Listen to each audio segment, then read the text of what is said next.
चलो internal audit पढ़ना चालू करना है अपन लोगों को। ठीक है, ज्यादा बड़ा चैप्टर नहीं है, छोटा सा ही चैप्टर है।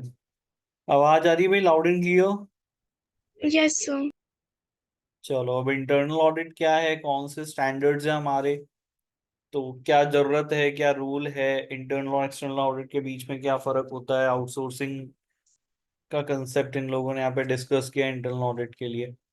ठीक है, तो इंटरनल ऑडिट है क्या, ऑडिट ही है, but it is done by done by the client themselves, है ना। आपकी जरूरत नहीं होती है इसमें, एज एक्सटर्नल ऑडिटर जरूरत नहीं होती। मैं ये नहीं कह रहा कि भाई किसी पर्सन की जरूरत ही नहीं पड़ेगी। तो ऑडिटर्स की जरूरत पड़ती है हमको इंटरनल ऑडिट के लिए, बट वो ऑडिटर्स हमारे एक्सटर्नल ऑडिटर्स नहीं होते हैं, वो हमारे इंटरनल ऑडिटर्स होते हैं। ठीक है, तो इन्होंने किस तरीके से डिफाइन किया है, इन्होंने इसको इंडिपेंडेंट बोला, ऑब्जेक्टिव अश्योरेंस बोला है, कंसल्टिंग एक्टिविटी बोला है, जिससे जो कि इस तरीके से डिजाइन करी जाती है कि ऑर्गेनाइजेशंस के ऑपरेशंस को वैल्यूएट कर सके, उसको हम इम्प्रूव, उसमें हमको सुधार लेकर के आ सके। ठीक है, तो पहली तो ये चीज है कि भाई देखो, इंटरनल कंट्रोल्स हम लोग पढ़ के आ गए। अब इंटरनल कंट्रोल्स का पर्पस क्या होता है कि सब मटेरियल में से स्टेटमेंट्स को प्रिवेंट करना, उनको डिटेक्ट करना, और उनको टाइमली हम लोग करेक्ट करें, ये पर्पस होता है हमारे इंटरनल कंट्रोल का। यस और no? Yes sir. Internal audit भी हम लोग इसी तरीके, इसी काम के लिए बनाते हैं। तो इंटरनल ऑडिट अपने आप में एक तरीके का कंट्रोल है ना। ये भी कंट्रोल है, ये चीज ध्यान रखना, it is a system of internal control. ठीक है, how it is not sufficient to simply a mechanism in place to manage a business. Effectiveness of those mechanisms must be regularly evaluated.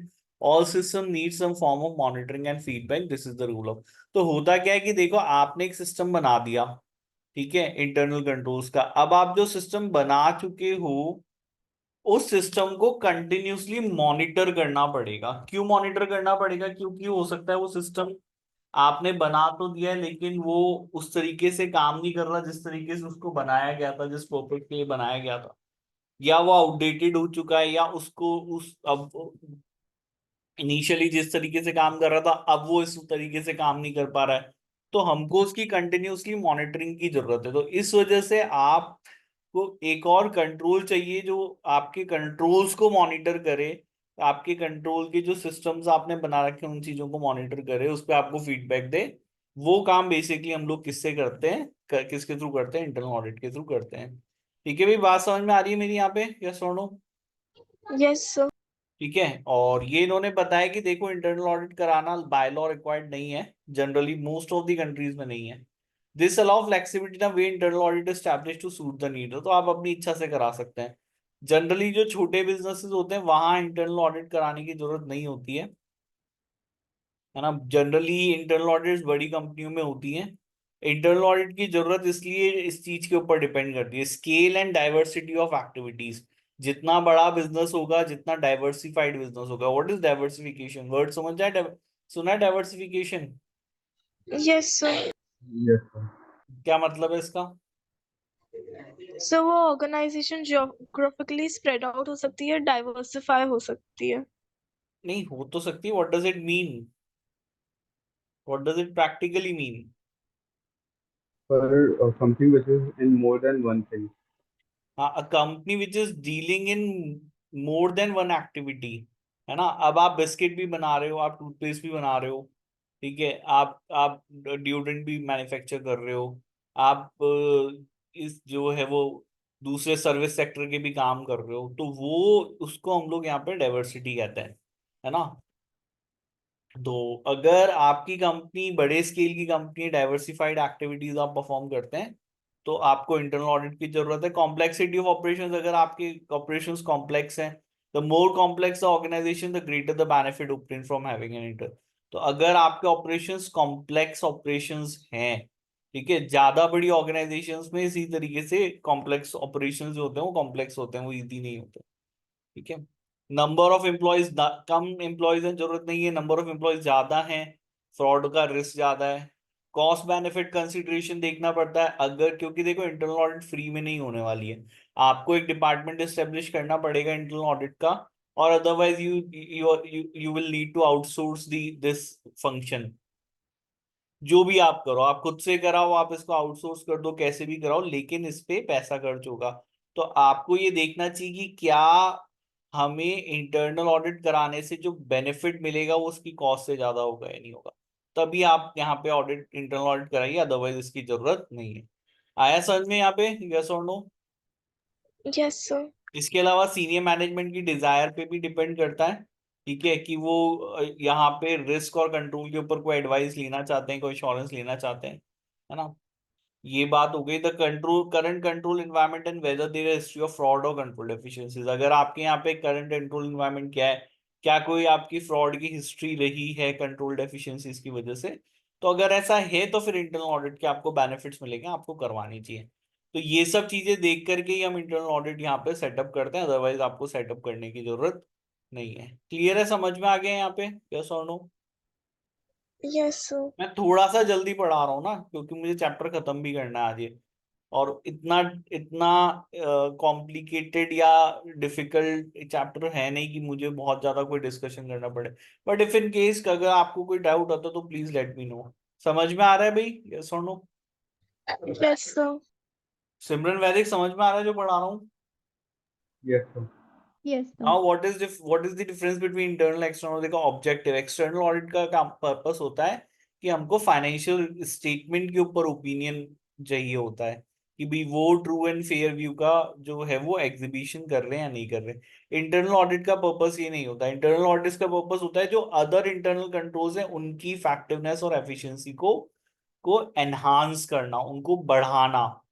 ठीक है, समझ में आया यहाँ पे फर्क है दोनों में, कैसा? yes sir. रिपोर्टिंग के मामले में जो एक्सटर्नल ऑडिटर्स होते हैं वो शेयर होल्डर्स को रिपोर्ट करते हैं, और हमारे internal auditors those charge with governance या मैनेजमेंट, दोनों में से कोई भी पर्सन होगा, जो भी अप्रोप्रिएट अथॉरिटी है वहां पर, जैसी कंपनी है जैसा उनका स्ट्रक्चर है, तो अकॉर्डिंगली हो सकता है मैनेजमेंट को रिपोर्ट करें, अकॉर्डिंगली हो सकता है द TCWG को रिपोर्ट करें।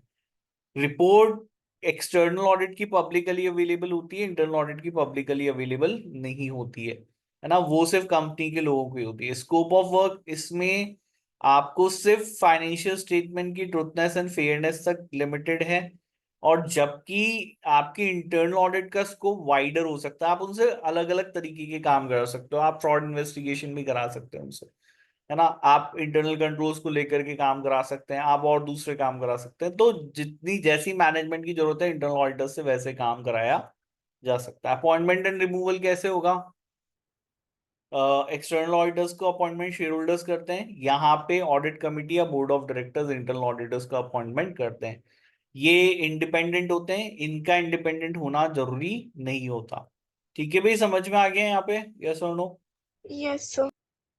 अब इंटरनल ऑडिट फंक्शन क्या क्या होते हैं, क्या क्या एक्टिविटीज आप परफॉर्म करेंगे? ठीक है, कॉर्पोरेट गवर्नेंस की प्रैक्टिसेस का असेसमेंट किया जा सकता है कि क्या हम अच्छे से कॉर्पोरेट गवर्नेंस की प्रैक्टिस परफॉर्म कर रहे हैं नहीं कर रहे, तो ये काम आप इंटरनल ऑडिटर से करा सकते हैं।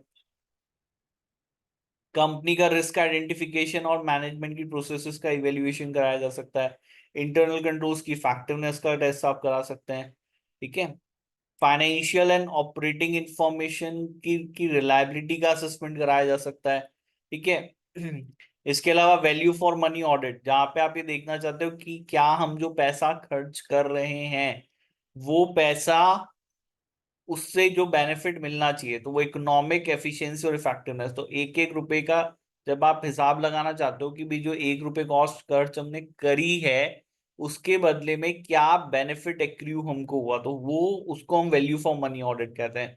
तो वो आप करा सकते हैं इनसे।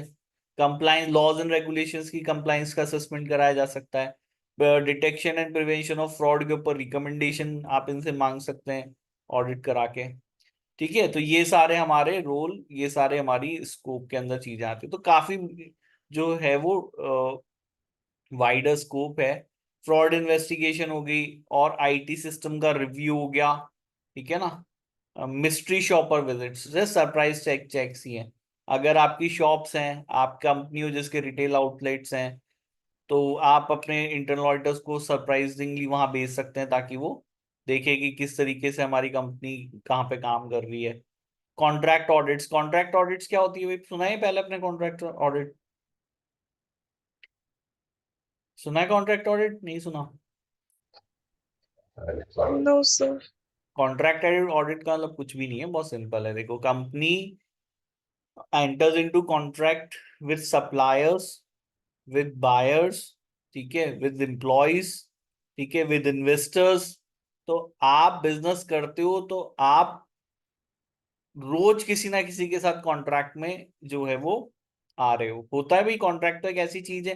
पढ़ा आप लोगों ने लॉ पढ़ा थोड़ा बहुत अभी? Yes, sir. हाँ। तो क्या होता है कि जैसे अब से फॉर एग्जांपल कि मान लीजिए कैसे डिस्प्यूट अराइज होते हैं भाई बिजनेस में। डिस्प्यूट किस चीज के होते हैं? बायर्स एंड सेलर्स में। आपका क्लाइंट है, उसका कोई बायर है, उसका कोई सेलर है, उसके बीच में डिस्प्यूट हो गया, है ना? तो वो क्यों होते हैं? क्योंकि उनका रीजन होता है कि भाई एज पर कॉन्ट्रैक्ट ब्रीच हुआ है, या तो आपके क्लाइंट ने किया है या सामने वाले ने किया है, इसलिए होगा भाई यहाँ पे। यस और नो? Yes. तो कॉन्ट्रैक्ट ऑडिट्स क्यों कराई जाती है? कि जैसे अब मान लीजिए कि आपका क्लाइंट किसी प्रोजेक्ट के लिए किसी कॉन्ट्रैक्ट में एंटर हुआ, किसी के साथ में वो काम कर रहे हैं, तो एस कॉन्ट्रैक्ट ऑडिट में देखना होता है कि भाई एज पर कॉन्ट्रैक्ट्स के हिसाब से जो काम होना चाहिए था, जो टर्म्स एंड कंडीशंस की कंप्लायंस होनी चाहिए थी, वो आप कर रहे हैं या नहीं कर रहे हो, उसको कॉन्ट्रैक्ट ऑडिट कहते हैं। ठीक है? It is also audit, but इसमें फाइनेंशियल स्टेटमेंट का कोई रोल नहीं है। वो कॉन्ट्रैक्ट की कंप्लायंस को देखने के लिए ऑडिट करी जाती है। आ गया समझ में यहाँ पे? यस और नो? Yes, sir. Yes. ठीक है। The contract is written to protect the organisation appropriately in contractual terms are being added to by the supply in line with the service. तो यही चीज देखनी होती है उसके अंदर। ये जनरली ऑडिटर्स नहीं, आप ये फाइनेंशियल ऑडिटर्स है, जो आप एसी से कर लोगे तो ये आपका काम नहीं है वैसे। अदरवाइज ये जनरली लॉयर्स और ये सब इन लोगों से कराया जाता है काम। ठीक है? एसेट वेरिफिकेशन हो गया। जैसे कि आप चाहते हो कि भाई आपके इंटरनल ऑडिटर्स जाएं जो भी वेयर हाउसेज हैं वहां पर, सरप्राइजिंगली वो काउंटिंग कर लें बीच में उठा करके, ताकि एसेट वेरिफिकेशन हो गया। फिजिकल एग्जिस्टेंस आपको वेरीफाई कराना है। ये सब चीजें हैं। ठीक है भाई, आ गया समझ में यहाँ पे? यस और नो? Yes, sir. और इसके अलावा हम लोग ये आईएसए 610 ऊपर हमने पढ़ा था, जहां पे हमने देखा था कि भाई एक्सटर्नल ऑडिटर्स की भी मदद था। तो इन केस अगर एक्सटर्नल ऑडिटर्स चाहता है तो आप उसको सुपरवाइज कर सकते हैं काम में, है ना? नहीं, उसके सुपरविजन में आप काम कर सकते हैं, सॉरी। आ गया समझ में? क्लियर है यहाँ पे? Yes, sir. सिमरन वैदिक समझ में आया बेटा यहाँ पे? Yes, sir. Yes, एक sir. अच्छे इंटरनल ऑडिट फंक्शन की क्या क्वालिटीज होंगी, है ना? फंक्शन बोला है पूरा, ना इंटरनल ऑडिटर नहीं बोला, पूरा फंक्शन आपका जो डिपार्टमेंट है। तो अगर आपके यहाँ पे इंटरनल ऑडिट डिपार्टमेंट है तो वो उसकी क्या क्वालिटीज होनी चाहिए? सफिशिएंटली रिसोर्स होना चाहिए, फाइनेंशियली और ह्यूमन रिसोर्स। मतलब आपको आपके डिपार्टमेंट को पैसा भी देना पड़ेगा काम करने में, करने के लिए, मतलब तभी आएंगे ना अच्छे इंटरनल ऑडिटर्स। कैसे मिलेंगे? पैसे दोगे जब मिलेगा ना, है ना? ऐसा। Yes. क्वालिफाइड एक्सपीरियंस स्टाफ भी आपके पास होना चाहिए। वेल ऑर्गेनाइज्ड होना चाहिए। ठीक है? आपके इंटरनल ऑडिट डिपार्टमेंट्स के पास जो है वो अपने खुद की प्रैक्टिसेस होनी चाहिए, प्रोसीजर होनी चाहिए कि भाई वो कैसे ऑडिट करेंगे। इंडिपेंडेंट एंड ऑब्जेक्टिव होना चाहिए। देखो, इंटरनल ऑडिट चाहे वो यूं देखे तो इंडिपेंडेंट नहीं है, बट आपको कोशिश ये करनी पड़ेगी कि उनको इंडिपेंडेंट एंड ऑब्जेक्टिव रखें, तभी उनका मतलब है ना, तभी वो असरदार है, तभी वो इफेक्टिव है। कहने का मतलब ये है। यस और नो? Yes, sir. है ना? तो इसलिए आपको कोशिश करनी पड़ेगी कि उनको इंडिपेंडेंट रखें, उनको ऑब्जेक्टिव रखें। ठीक है? और फिर इसमें कुछ यहाँ पे एक अच्छी इंपॉर्टेंट बात बताइए, ये चीज आपको ध्यान रखनी रहेगी। आपका जो चीफ इंटरनल ऑडिटर है बेटा, इसका अपॉइंटमेंट ऑडिट कमेटी करेगी। ठीक है? ऑडिट कमेटी के बारे में हमने चैप्टर 3 में पढ़ा, कॉर्पोरेट गवर्नेंस में, है ना? यस और नो? Yes, sir. तो वहां भी पढ़ के आया, वापस ये बात यहाँ आ गई कि भाई ऑडिट, इंटरनल ऑडिट का जो भी डिपार्टमेंट है पूरा, वो आपका अंडर ऑडिट कमिटी होना चाहिए, वो उनको रिपोर्ट करे डायरेक्टली। ठीक है? तो अगर बहुत बड़ा डिपार्टमेंट नहीं है, जो भी है जैसा भी है, स्पेशली उसमें से चीफ इंटरनल ऑडिट का डिपार्टमेंट तो ऑडिट कमिटी को ही करना चाहिए। ठीक है? कोई ऑपरेशनल रिस्पॉन्सिबिलिटीज नहीं होनी चाहिए। मतलब ऐसा नहीं होना चाहिए कि डिपार्टमेंट तो ऑडिट के लिए बना दिया लेकिन काम आप उनसे दूसरे कराएं, ये नहीं है। अगर इंटरनल ऑडिटर का डिपार्टमेंट है तो काम उनको इंटरनल ऑडिट के फंक्शन ही परफॉर्म करने चाहिए। समझ में आ रही है सिंपल यहाँ पे बात? यस और no? Yes, sir. Audit committee plan करे इनका काम, मैनेजमेंट इंटरफेयर नहीं करे, और कोशिश ये करी जाए कि आप इनके स्कोप ऑफ वर्क के ऊपर किसी तरह की कोई लिमिटेशन इम्पोज नहीं करेंगे। पूरा एक्सेस आपको देना पड़ेगा, पूरी अथॉरिटी देनी पड़ेगी, तभी ये डिपार्टमेंट इफेक्टिव होगा। ठीक है भाई, समझ में आ गया? सफिशिएंटली रिसोर्स चाहिए, वेल ऑर्गेनाइज चाहिए, इंडिपेंडेंट एंड ऑब्जेक्टिव चाहिए, अपॉइंटमेंट ऑडिट कमिटी करे इंटरनल ऑडिटर्स का, चीफ इंटरनल ऑडिटर का, ऑपरेशनल रिस्पॉन्सिबिलिटीज नहीं होनी चाहिए, प्लानिंग ऑडिट कमिटी करेगी, लिमिटेशन नहीं लगाने काम के ऊपर, तब आपका एक अच्छा एक इंटरनल ऑडिट फंक्शन होगा। आगे समझ में क्लियर है यहाँ पे? यस और नो? Yes, sir. ठीक है, अब इसकी भी देखो, हर चीज की अपनी लिमिटेशंस हैं। कितना भी अच्छा इंटरनल ऑडिटर अपॉइंट कर लो, लेकिन ultimately he will remain the employ of the company. Yes और नो? Yes, sir. तो हो सकता है कि वो कभी भी एक्सटर्नल ऑडिटर के बराबर इंडिपेंडेंट एंड ऑब्जेक्टिव नहीं हो सकता। क्यों नहीं हो सकता? क्योंकि उसको डर है अपनी नौकरी जाने का। तो हो सकता है कुछ इश्यूज वो रेज ही ना करे, है ना, कोई बात जो उसको खुल करके बतानी चाहिए थी वो नहीं बताएगा, है ना। तो ये दिक्कत आपको हमेशा इंटरनल ऑडिटर्स के साथ रहेगी। ठीक है, छोटी ऑर्गेनाइजेशंस में जनरली इंटरनल ऑडिटर यहाँ पे फाइनेंस का काम कर रही होती है, वो फाइनेंस के फंक्शन से जुड़ी होती है ना। हमारा फाइनेंस डिपार्टमेंट अलग होता है, लेकिन छोटी ऑर्गेनाइजेशंस में ये लोग क्या करते हैं कि अच्छा ठीक है यार करानी है तो उसको फाइनेंस फंक्शन का पार्ट बना दिया। ठीक है, तो वो जो मेजर काम करते हैं वो फाइनेंशियल सिस्टम्स की इफेक्टिवनेस को लेकर के काम करते हैं, उससे बियॉन्ड ये काम नहीं करते।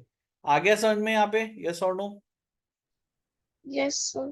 अब इसमें दिक्कत क्या है कि देखो, आप जिस डिपार्टमेंट में काम करते हो ना, आप उसकी बुराई नहीं करना चाहोगे। चाहोगे कि आप अपनी बुराई करना उसकी? यस और नो? No, sir. स्पेशली दूसरे डिपार्टमेंट्स के सामने ना, परचेज डिपार्टमेंट भी है, सेल्स डिपार्टमेंट में, we have multiple departments working under the common operations of the management of the company. तो आप अपने डिपार्टमेंट की कमियां नहीं बताना चाहोगे। तो अब क्योंकि internal audit is a part of a financial function या फाइनेंशियल डिपार्टमेंट का ही पार्ट है, तो अगर वो उनके ही प्रोसेसेस में कमियां निकालेगा, तो आप अपने ही डिपार्टमेंट की तो कमियां बता रहे हो, है ना। यस और नो? Yes. यही हो जाएगा ना, यही हो जाएगा कि हाँ, क्योंकि मैं चाहे भी इंटरनल ऑडिटर हूँ, लेकिन I am part of a financial department, finance department. तो अगर मैं मेरे डिपार्टमेंट की कमियां बता रहा हूँ कि यार ये कमी है, ये ऐसे होता है, होना चाहिए, तो अल्टीमेटली मैं मेरे डिपार्टमेंट को ही तो का नाम खराब कर रहा हूँ। ठीक है, तो दे बिकम रेलिक्वेंट टू से देयर डिपार्टमेंट एज डेफिशिएंसीज। तो आप अपने काम में अपने डिपार्टमेंट में कमियां नहीं निकालोगे, वो एक दिक्कत है। आया समझ में? यस और नो? Yes, sir. तो इंटरनल ऑडिटर्स एम्प्लॉयज हैं, उनके अंदर डर है नौकरी जाने का। छोटी ऑर्गेनाइजेशंस में they are part of finance department and they are reluctant to reluctant to say about the deficiencies of their department which is their own department। ठीक है, और अगर इंटरनल ऑडिटर एक लंबे समय के लिए काम कर लेते हैं तो फैमिलियरिटी का थ्रेट आता है, क्योंकि ये तो एम्प्लॉयज है ना, फिर सबको जानने लग जाएंगे, ये तो सबको, सारे कलीग्स हो जाएंगे, सबको एक दूसरे को बहुत अच्छे से जानते, तो फैमिलियरिटी थ्रेट क्रिएट होता है। आया समझ में यहाँ पे? यस और no? Yes, sir. These are the limitations of internal audit, जिसकी वजह से आपकी डिपार्टमेंट इंटरनल ऑडिट कितना भी अच्छा क्यों ना हो, उसके ऊपर आप 100% रिलाय नहीं कर सकते हो कि अच्छा इंटरनल, फिर अगर क्योंकि आप अगर इंटरनल ऑडिट पे रिलाय कर लोगे तो एक्सटर्नल ऑडिट कराने की क्या जरूरत है? जरूरत है क्या? एक बात बताओ, फिर अगर ये 100% इनके ऊपर रिलाय कर ले कि ठीक है कोई फायदा? ये बताओ। No, sir. लेकिन आप नहीं कर सकते 100% रिलाय। क्यों नहीं कर सकते? Because it has its own limitation, simple सी बात है। चलिए, अब कुछ रिकमेंडेशन इन्होंने दिया है कि आप कोशिश ये करें कि मैनेजमेंट से अलग रिपोर्टिंग चैनल्स रख लें। मतलब एक्चुअली इसलिए इन्होंने ऑडिट कमिटी को इनका रिपोर्टिंग हेड बनाया है कि आप ऑडिट कमिटी को रिपोर्ट करो। ठीक है, Yes. ठीक है। Reviews of internal audit work by managers independent of the function under scrutiny.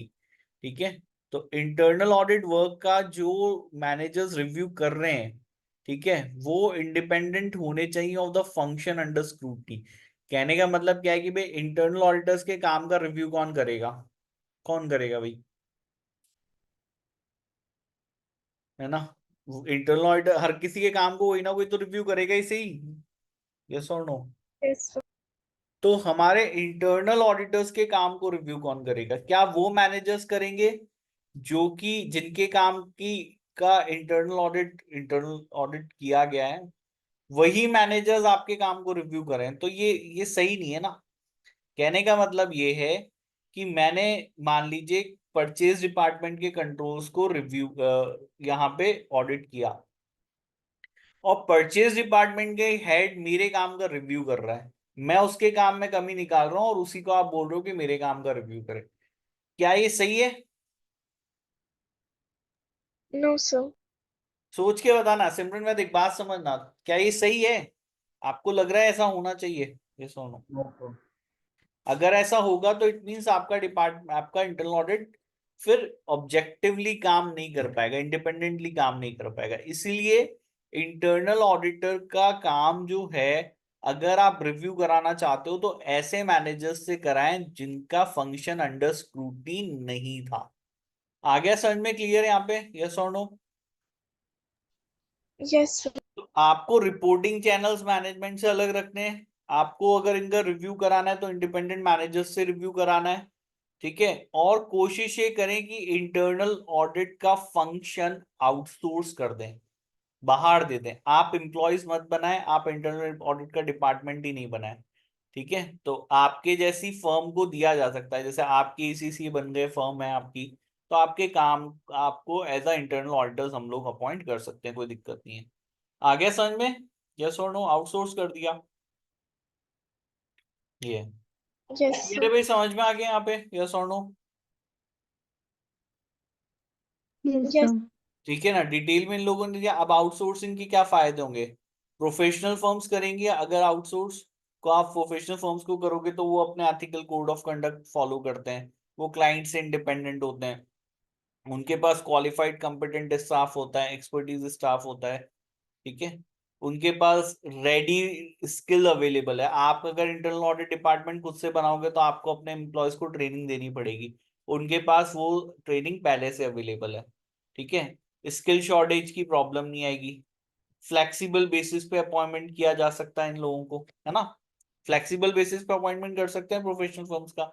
जरूरत है जब तक रखा, नहीं समझ में आया काम, मना कर दिया भैया कल से नहीं करेंगे, ये भी चीज हो सकती है। आया समझ में? यस और नो? Yes, sir. कॉस्ट आपकी परमानेंट स्टाफ की नहीं है, क्योंकि अगर आपने खुद ने नौकरी दे दी तो अब आप उससे इंटरनल ऑडिट कराओ मत कराओ, आपको उसको सैलरी देनी है, ठीक है। स्टाफ टर्नओवर का रिस्क आपका खत्म हो जाएगा। टर्नओवर का रिस्क, स्टाफ टर्नओवर का रिस्क क्या होता है? सुना है वर्ड? सुना है स्टाफ टर्नओवर? नहीं सुना? जल्दी बताओ। नहीं सुना? हिया तुमने भी नहीं सुना Yes, स्टाफ sir. टर्नओवर की? सुना है। हम्म। जब हम करते हैं या छोड़ के चले जाते हैं फॉर्म। हाँ, छोड़ के चले जाते। आपने डिपार्टमेंट बनाया, छोड़ के चला गया नौकरी 6 महीने, तो जब तक वो पोस्ट खाली है तो दिक्कत है ना अपने लिए। तो आपको फिर से उस पोस्ट पे रिक्रूटमेंट करना है, फिर से उसको ट्रेनिंग देनी है, पैसा खर्च उस पे करना पड़ेगा। तो वो जो रिस्क ऑफ स्टाफ टर्नओवर है ये आपका खत्म हो गया, वो चला गया किसका? आउटसोर्सिंग फर्म्स का, उसकी हेडेक, ठीक है। प्रोफेशनल फर्म्स रिस्पॉन्सिबल है अपनी जिम्मे एक्टिविटीज के लिए, ठीक है। अगर काम अच्छे से नहीं करेंगी तो उनकी जिम्मेदारी है, अगर आपका एम्प्लॉय काम अच्छे से नहीं करेगा तो आपकी जिम्मेदारी है। होता ही है। यस और no? Yes, sir. Greater cost, focus on cost and efficiency of internal audit work, ठीक है। उसके अलावा कॉस्ट एंड एफिशिएंसी भी ज्यादा फोकस होगा, क्योंकि जो आउटसोर्सिंग फर्म होती हैं उनको कम पैसे में ज्यादा काम कराना पड़ता है, उनके लिए तो आप क्लाइंट हो, है ना। तो Yes, आप sir. जो पैसा दे रहे हो उस पैसे में उसको अपना प्रॉफिट भी निकालना है, तो वो कम पैसे में ज्यादा एफिशिएंटली काम करके आपको देने हैं, ठीक है। उसके अलावा अगर कोई नई टेक्नोलॉजी की जरूरत है तो आपको खर्च करने की जरूरत नहीं है, वो करेंगे पैसे अपने आप खर्च। मैनेजमेंट का टाइम बचेगा, आप अपने इन हाउस काम के ऊपर ध्यान दे सकते हो, ये सब चीजें। तो ये सारे बेनिफिट्स आपको होते हैं, ज्यादा समझाने की जरूरत नहीं है, समझ में आ गया? यस और नो? Yes, sir. लेकिन उन्होंने बोला इसके डिसएडवांटेज भी है। प्रोफेशनल फर्म है तो हो सकता है कि आपके खुद के जितना डिपार्टमेंट हो, आपके बिजनेस को आप ज्यादा समझते हो, अब वो उतना नहीं समझते है ना।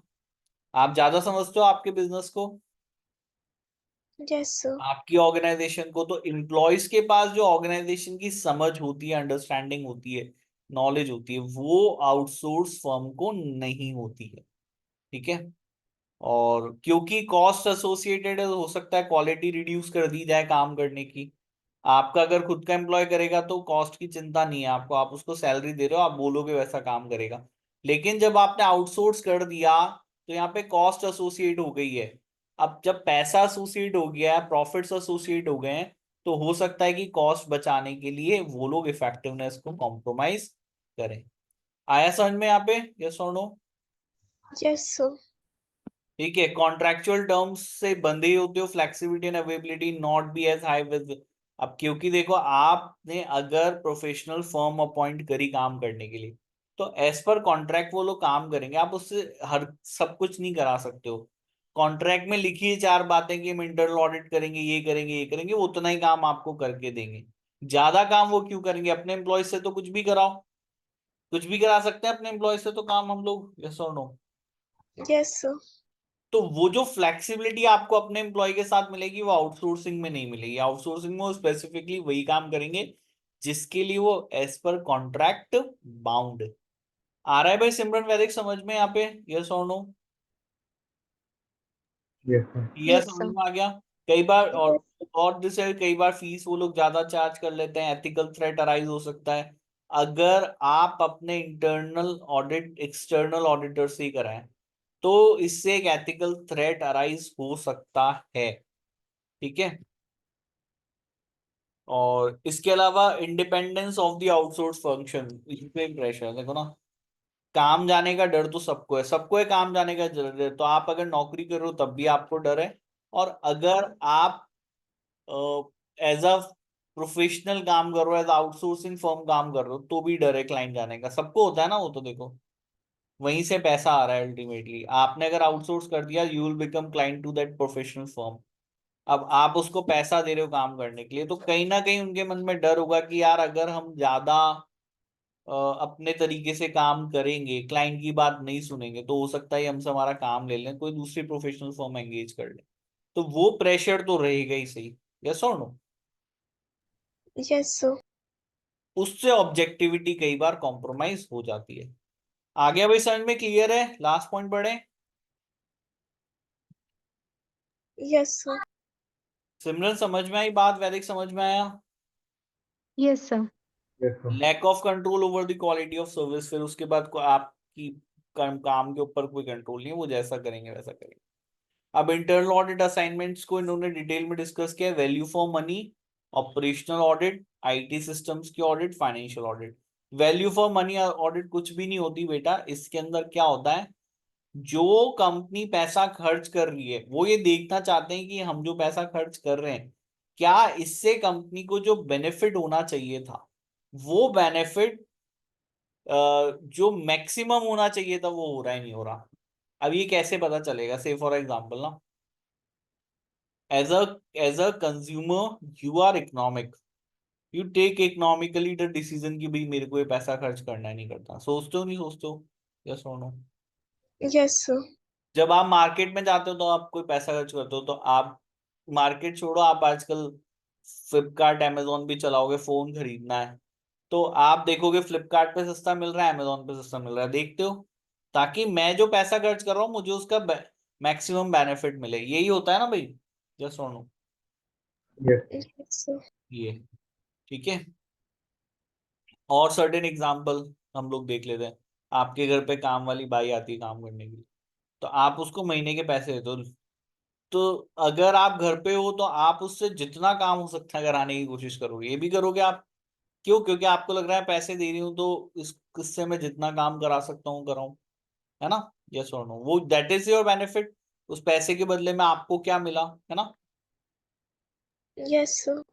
तो आप जो पैसा खर्च कर रहे हो आपके दिमाग में एक चीज है कि इस पैसे के बदले में जो मुझे कंसीडरेशन मिल रहा है वो मैक्सिमम हो। कंसीडरेशन समझते हो, पढ़ा है कंसीडरेशन टर्म?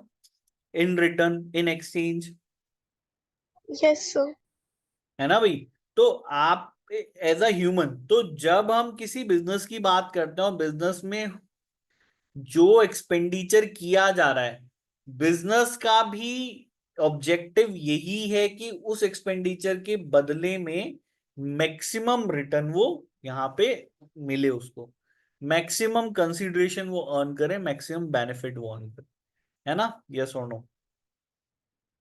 yes sir, अब ये चीज हो रही नहीं हो रही, तो ये एक्सटर्नल ऑडिटर ये काम नहीं करेगा। ये काम आप किससे करा सकते हो? ये काम आपने इंटरनल ऑडिटर से करा सकते हो। तो इंटरनल ऑडिटर क्या देखेगा कि कंपनी जो पैसा खर्च कर रही है, क्या उस पैसे के बदले में उसको मैक्सिमम बेनिफिट मिल रहा है।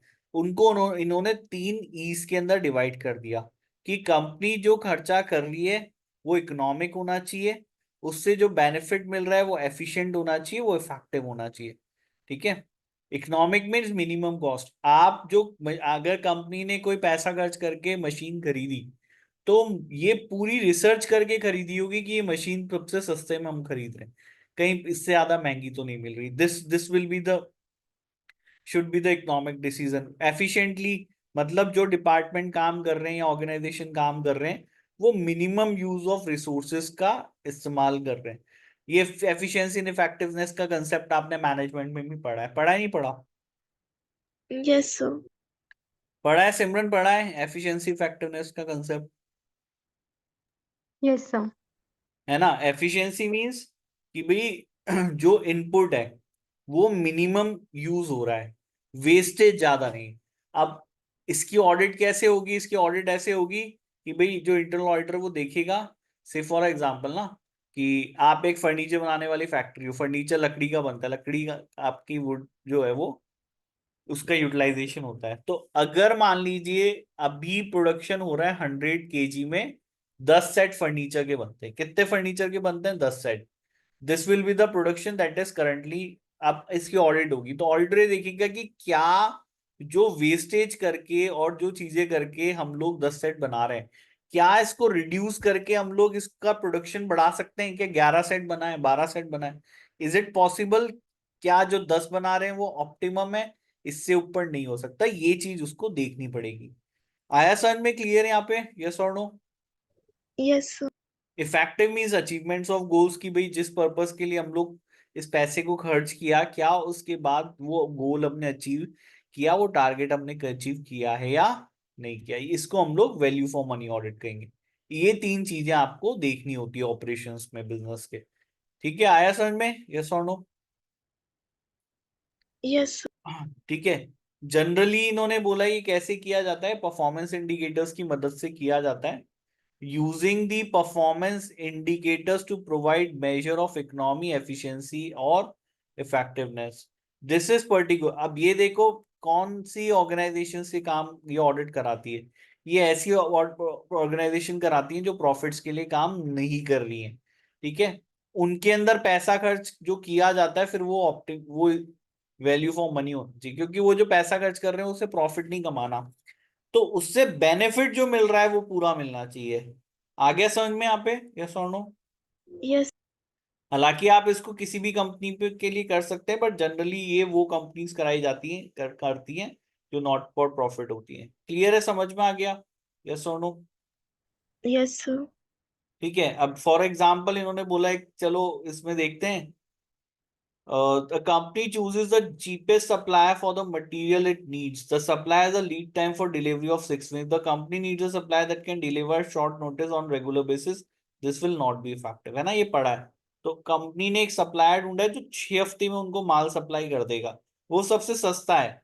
लेकिन अगर कंपनी को इससे कम टाइम में डिलीवरी चाहिए, तो ये डिसीजन इफेक्टिव डिसीजन नहीं है ना? क्योंकि वो तो 6 हफ्ते में आपको दे रहा है, आपको 3 हफ्ते के अंदर ही अगर डिलीवरी चाहिए, तो क्या ये इफेक्टिव डिसीजन लिया है आपने? Is it the effective decision making? ये बताइए। no sir, नहीं है ना? समझ में आई बात यहाँ पे सिमरन वैदिक? Yes, sir. ठीक है, तो वो इफेक्टिव डिसीजन भी आपकी जरूरत के हिसाब से, ठीक है। सर्टेन एग्जांपल्स, इकोनॉमी जैसे cost of material supply, efficiency number of patients treated per year, utilisation rate of beds. Efficiency भाई उसमें कितनी इफेक्टिवनेस, मतलब कितनी रिकवरी हुई, कितनी डेथ हुई, और ये हमारा होता है। नेक्स्ट हमारी बेटा होती है ऑपरेशनल ऑडिट। ऑपरेशनल ऑडिट क्या है? ऑपरेशंस की ऑडिट करना। ऑपरेशंस क्या होते हैं किसी भी कंपनी के अंदर, किसको कहते हैं ऑपरेशंस? Day-to-day working hours. किसको?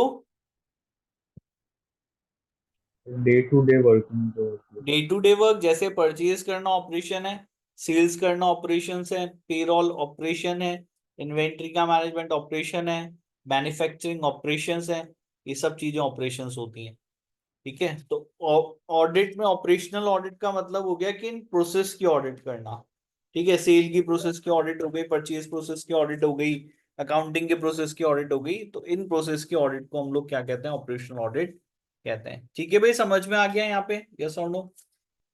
Yes, Yes, sir. तो क्यों करनी है इनकी ऑडिट? क्योंकि हम ये देखना चाहते हैं कि क्या जो प्रोसेस सेट करी गई है वो प्रोसेस स्ट्रीमलाइंड है, क्या इसको और बेहतर बनाया जा सकता है क्या? क्योंकि आपका प्रोसेस बेटा जितना एफिशिएंट होगा ना, उतना प्रॉफिटेबल ऑर्गेनाइजेशन के लिए होगा। तो कोई ऑपरेशंस आप परफॉर्म कर रहे हो, कोई प्रोसेस वो कर रहे हो, वो कितनी एफिशिएंट है, वो कितनी इफेक्टिव है, इस चीज को देखने के लिए हम लोग जो ऑडिट कराते हैं उसको ऑपरेशनल ऑडिट कहते हैं। आगे समझ में क्लियर है यहाँ पे, यस और no? Yes, sir. For example, during an operational audit, the internal auditor may find that orders are manually entered into a sales system to record an order. A copy of the order is passed to the dispatch department to manually enter the detail into the dispatch system. A copy of GDN is sent to the finance department for invoicing and details are manual. तो सब यहाँ पर manually enter कर रहे हैं, ये आपने audit के दौरान फाइंड आउट किया। तो आपको लगा भाई ये प्रोसेस स्ट्रीमलाइन नहीं है, इसके अंदर गलतियां होने के चांसेस जब भी, क्योंकि कोई मैनुअल एंट्री करेगा तो ह्यूमन एरर्स के चांसेस रहेंगे, है ना? यस और no? It is a Yes. time consuming process, so you, as you have audited this, you have come to the opinion, come to the conclusion that it is a time consuming and inefficient process. The auditor now may recommend that this is your conclusion कि एक integrated system use होना चाहिए भाई, ताकि manual data enter करने की जरूरत खत्म हो सके। आगे समझ में क्लियर है यहाँ पे, यस और नो? Yes, sir. ठीक है, इसके अलावा आप आईटी सिस्टम्स की ऑडिट करा सकते हैं। आईटी सिस्टम्स जो आप यूज कर रहे हो फॉर योर ऑपरेशंस, ठीक है, चाहे वो अकाउंटिंग के लिए, चाहे वो परचेज के लिए, चाहे वो सेल्स के लिए, चाहे वो किसी और काम के लिए, ठीक है, मैनेजमेंट के दूसरे किसी पर्पस के लिए।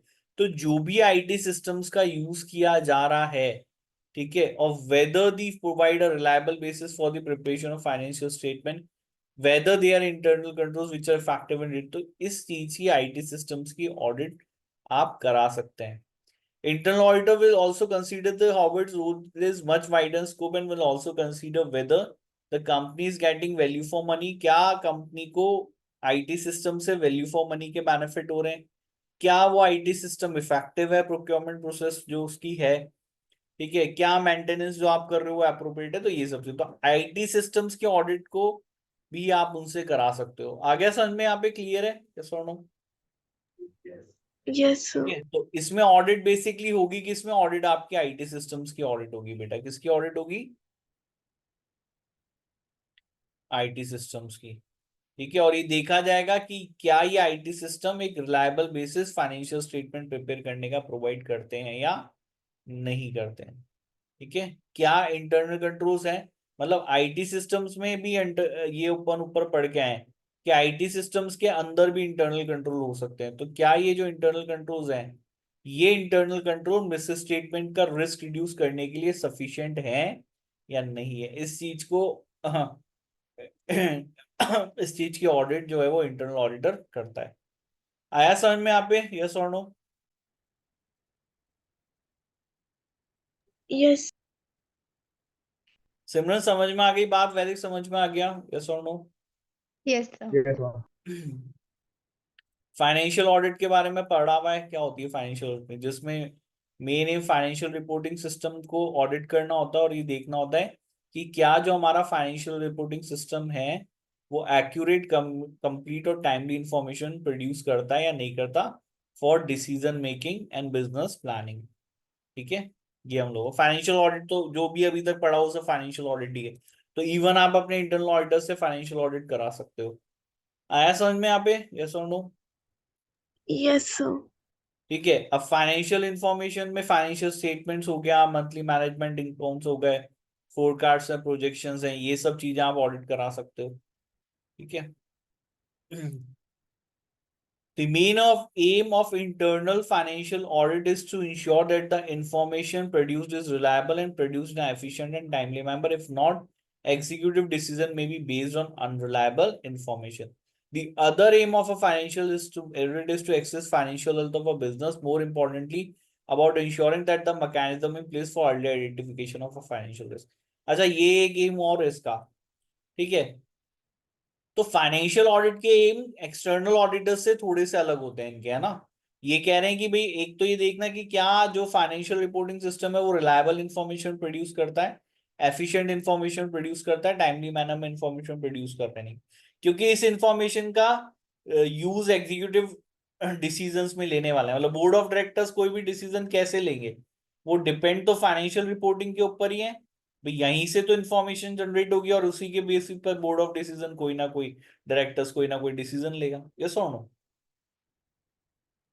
yes तो अल्टीमेटली आपको ये देखना है कि क्या हमारा जो फाइनेंशियल रिपोर्टिंग का सिस्टम है वो reliable, efficient and timely manner में इंफॉर्मेशन प्रोड्यूस कर रहा है नहीं कर रहा। दूसरा एम इन लोगों का रहना है कि भाई क्योंकि फाइनेंशियल ऑडिट ये है तो हम ये देखना चाहते हैं कि भाई फाइनेंशियल ऑडिट से जो फाइनेंशियल हेल्थ कंपनी की हमको पता चल रही है वो सही पता चल रही है नहीं चल रही। क्योंकि अगर कंपनी की फाइनेंशियल हेल्थ के बारे में आपको टाइमली बेसिस पे पता नहीं है तो आप फाइनेंशियल रिस्क को लेकर के जो है वो आपका आइडेंटिफिकेशन समय रहते नहीं हो। ये देखो समझ में आना चाहिए ना, कंपनी कब घाटे में जा रही है, कब हमको डिसीजन लेना है ताकि हम कंपनी को बचा सकें, भाई ये बहुत जरूरी चीज है। तो अगर फाइनेंशियल हेल्थ आपको अपनी कंपनी की सही तरीके से पता नहीं लिए चल रही है तो आप कैसे तो डिसीजन लोगे, कब लोगे, क्या करोगे आप, ये बहुत जरूरी चीज है। आया समझ में? yes सम एग्जांपल जैसे कि एडवर्स करेंसी फ्लक्चुएशंस आने का एग्जांपल हो, तो ये सब चीजें इंटरनल ऑडिट में उभर के आती हैं कि भी देखो जैसे एडवर्स करेंसी फ्लक्चुएशंस है, इंटरेस्ट रेट्स का फ्लक्चुएशन आ रहा है जो कि हमारे हिसाब से नहीं है, हमारे फेवर का नहीं है, कॉस्ट प्राइस इन्फ्लेशन हो गया। In both cases the focus of internal will be process and controls that underpin the creation of various financial report to ensure they are effective as possible and assisting decision making and risk management process. ठीक है भाई, समझ में आ गई बात यहाँ पे, yes और नो? Yes, sir. ठीक है, yes रिपोर्टिंग आप किसको करेंगे, किसको करेंगे रिपोर्टिंग आप? यहाँ पे रिपोर्टिंग करी जानी चाहिए ऑडिट कमिटी को, है ना, और या फिर बोर्ड ऑफ डायरेक्टर्स, और है ना, agreed with the audit committee और board of directors prior to commencing the assignment. ठीक है, तो आप ऑडिट कमिटी या बोर्ड ऑफ डायरेक्टर्स को क्या करते हैं यहाँ पे रिपोर्ट करते हैं, उनके साथ फॉर्मेट एग्री करे जाते हैं। ये जो रिपोर्ट्स होती हैं वो इंटरनल यूज के लिए होती हैं। ठीक है, इस रिपोर्ट में जनरली क्या क्या चीजें आती हैं, इंटरनल ऑडिट की रिपोर्ट के बारे में हम बात कर रहे हैं। टर्म्स ऑफ रेफरेंस आते हैं, ठीक है, द रिक्वायरमेंट हमारा असाइनमेंट क्या है वो सब बातें होंगी, समरी आएगी, the key risk and recommendation that are describe more fully. ठीक है, तो आपने ड्यूरिंग द ऑडिट क्या की रिस्क आइडेंटिफाई किया, आपके रिकमेंडेशन है, आपकी बॉडी होती है रिपोर्ट की जिसमें आपका डिटेल डिस्क्रिप्शन आता है कि बेटा आपने काम क्या किया, उसका रिजल्ट क्या दिया है, अपेंडिक्स जिसमें एडिशनल इंफॉर्मेशन दी जाती है। आगे समझ में यहाँ पे क्लियर है? yes sir, ठीक है, इन दी एग्जाम इन्होंने क्या बोला कि इंटरनल ऑडिटर्स को यहाँ पे काम क्या दिया जाएगा, आपको कंट्रोल्स दिए जाएंगे, आपको उनके बीच में मतलब जो प्रीवियस चैप्टर में हम लोगों ने बताया, तो कंट्रोल्स आइडेंटिफाई करने हैं और उनमें इंप्रूवमेंट्स आइडेंटिफाई करने हैं कि भाई क्या हो सकता है, ये आपको बताया जाएगा। ठीक है, yes ये अपन प्रीवियस चैप्टर में डिस्कशन करके आ चुके हैं, ये हमारा चैप्टर हो गया कंप्लीट, है ना, कुछ बचा थोड़ा ना इसमें। ठीक है, ये छोटा सा ही चैप्टर था, समझ में आ गया है यहाँ पे बेटा, यस और नो? yes sir, ठीक है, सब्जेक्टिव क्वेश्चंस हैं, ऑब्जेक्टिव वाले अभी कर लेते हैं, सब्जेक्टिव फिर आप लोग होमवर्क में करना। You are an audit senior working at monkey me and company. You have been seconded to your firm's internal audit department to broaden your experience. You have been assigned to an internal audit assignment to test the effectiveness of the computer systems at a large company. कौन सी audit है ये जब computer system test करने हैं? IT audit है ना? IT system audit. हाँ, IT audit है बेटा ये. Yes, sir. Your firm won the contract to provide internal service to the company after the company took a decision to outsource its internal audit function and make existing internal audit staff redundant. ठीक है. With which of the following should the internal auditor should not be involved? क्या involve नहीं होंगे? किस काम में involve नहीं होंगे? Deficiencies identify करने में, recommendation देने में, implementing the new controls recommended or evaluating the effectiveness of the new controls implement. कौन से काम में हम खुद एंगेज नहीं होंगे? इसमें होगे? Yes, sir. रिकमेंडेशन दोगे? Yes, sir. क्या जो रिकमेंड दिया उनको कंट्रोल्स को तुम इंप्लीमेंट भी No. खुद ही करोगे क्या? No, sir. ये वाला. तो this is the correct answer. ठीक है. कभी भी इंटरनल ऑडिटर्स रिकमेंड किए गए काम को खुद से करने नहीं लगता. आपका काम रिकमेंडेशन देना है. कंपनी का काम बोर्ड ऑफ डायरेक्टर्स को आप अगर रिपोर्ट करते हो या ऑडिट कमेटी को करते हो तो वो उसको इम्प्लीमेंट करवाएंगे. आपका काम क्या है? आपका काम कमियां ढूंढ करके रिकमेंडेशन देना है कि इसका सुधार ऐसे कीजिए. आ गया समझ में? क्लियर है यहाँ पे? यस और no? Yes, sir. Yes, sir. Next, which two of the following state. अब दो स्टेटमेंट सही है ना इसमें? चार में से दो सही है. इंटरनल ऑडिटर्स क्या हमेशा शेयर होल्डर्स को रिपोर्ट करते हैं? सही स्टेटमेंट है, गलत है ये? गलत है. फॉर्मेट आपका independent external report is determined by management. तो मैनेजमेंट डिटरमाइन करेगा इंडिपेंडेंट एक्सटर्नल रिपोर्ट कैसे रिपोर्ट करेंगे? No, sir. Internal auditor work may be determined by management. ये सही है, गलत है? Maybe yes. मे बी है ना, तो यस है. क्या सारी external auditors must be plan and performed according with IASB? ये सही है, गलत है? सही है. सही है. Third and fourth are the correct statement. किस में आ रहा है? डी में आ रहा है. D is the correct answer. ठीक है. Which of the following is not a part of the rule of internal audit? कौन सा काम नहीं है भाई हमारा इंटरनल ऑडिट का? Risk identification, monitoring, expression of opinion to whether the annual financial statement given true, fraud investigation करना, compliance with regulations देखना. कौन सा नहीं है काम आपका? B. बी. Yes, sir. सबको यही लग रहा है? Yes, sir. Yes, sir. सिमरन, वैदिक? Yes, sir. ठीक है. नेक्स्ट आ जाओ. Which of the following is not a valid reason to outsource internal? कौन सा वैलिड रीजन नहीं है? मतलब एक नहीं है, बाकी सब है. एक्सटर्नल ऑडिट ज्यादा एफिशिएंट है. Staff will have a good understanding of the company if they are also involved with the internal.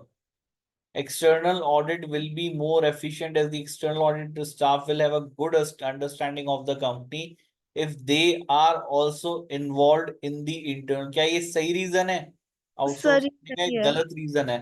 गलत reason. यही लग रहा है सबको, है ना? Yes, sir. वही Yes, है. sir. ये तो क्योंकि सही स्टेटमेंट है. Professional firms is likely to be more experience, ये भी सही है. आउटसोर्सिंग में भी cost effective as compared with employing staff, ठीक है, ये भी सही है. तो only this is the wrong reason. Yes, sir. कोई identify whether the following statements are true and false. Internal audit reports must be produced in a standardized format as per the set out by financial reporting framework. सही है, गलत है? सही है. गलत है. गलत है ना ये तो. Yes, sir. गलत है. ठीक है. फाइनेंशियल रिपोर्टिंग फ्रेमवर्क, पहली बात तो इंटरनल ऑडिट रिपोर्ट का फॉर्मेट सेट क्यों करेगा?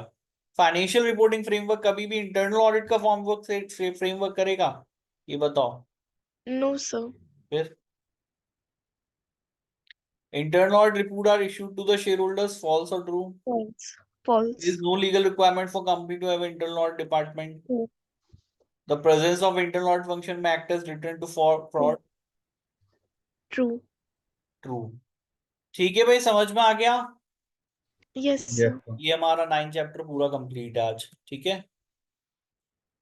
कल पढ़ेंगे 10 चैप्टर, है ना। और Yes. सब्जेक्टिव क्वेश्चंस करने हैं घर पे, इसके होमवर्क है वो। Yes, sir. जितनी प्रैक्टिस करोगे सब्जेक्टिव क्वेश्चंस की, उतने अच्छे मार्क्स मिलेंगे। नहीं करोगे, भूल जाओ पास भी हो पाओगे। अगर आप घर पे प्रैक्टिस नहीं कर रहे हो बेटा, बहुत पुअर बात है ये। आपको घर पे ज्यादा से ज्यादा क्वेश्चंस की प्रैक्टिस करनी है। सब्जेक्टिव लिखने की आदत डालनी पड़ेगी, और लिखने का मतलब टाइप करने की आदत डालनी पड़ेगी। ठीक है भाई, समझ में आया? Yes, sir. कोई डाउट इस चैप्टर में हो अभी तो बता दो, नहीं है तो कल पूछ लेना, पढ़ोगे घर पे जब आएगा doubt. No, sir. No doubts. चलिए, कल से चैप्टर 10 पढ़ना चालू करेंगे, प्रोसीजर, है ना। Yes. चलो, Thank you, bye, sir. Good night. Thank you, sir. Bye. Thank you, sir. Bye.